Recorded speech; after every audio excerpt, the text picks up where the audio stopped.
L'Afrique, historiquement, l'Afrique subsaharienne a été fondamentale pour la prospérité mondiale des pays avancés et l'Afrique avait un rôle à jouer. Elle a un rôle de producteur de matières premières. Nous ne laisserons pas l'Afrique subsaharienne s'échapper. Nous faisons tout pour la maintenir là où elle est. Il est donc essentiel de clarifier ce point.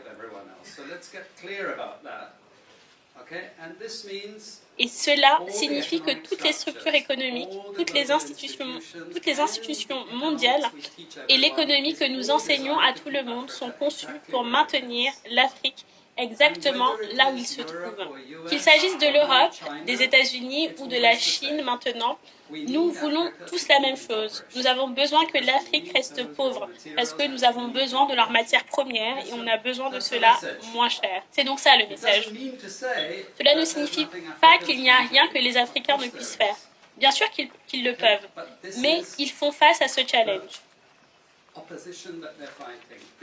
C'est de cela qu'il s'agit.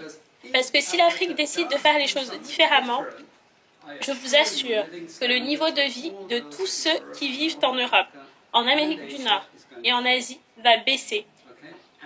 Et c'est un lourd prix à payer.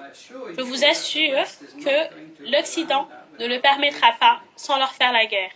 Par rapport à la situation actuelle au Niger, ce qui doit nous préoccuper n'est pas le refus d'intervenir de tel ou tel État, qui doit nous réjouir, mais plutôt les dangers qui restent cachés à nos yeux. Les armées nigérianes et tchadiennes disent qu'elles n'interviendront pas. C'est noté. Maintenant c'est le Sénégal, le Bénin et la Côte d'Ivoire, peut-être le Togo aussi, qui s'échauffent en disant qu'ils sont prêts à envoyer leurs soldats attaquer le Niger. Le grand danger est à ce niveau. Le souci n'est pas de trouver une armée de 100 ou 200 000 hommes qui viendront envahir le Niger, mais ce sont les deux choses suivantes qui sont recherchées actuellement. 1. La décision officielle de la CEDEAO d'envoyer des hommes armés, et faites un petit geste d'abonnement pour encourager votre nouvelle chaîne info.